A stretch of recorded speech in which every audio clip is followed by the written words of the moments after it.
Hello guys, welcome back to Java Python Interview Hub. Bug categorization, right? So the main question is what is a severity and priority in testing? So severity is impact on system, while the priority is urgency to fix that. Explanation: severity shows how serious the bug is. For example, system crash is a high severity, while priority shows how soon it must be fixed. Like a login error is equal to high priority.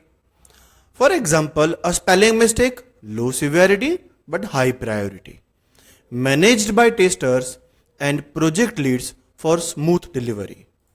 So, like these comparisons, like, comment and subscribe to Java Python Interview Hub.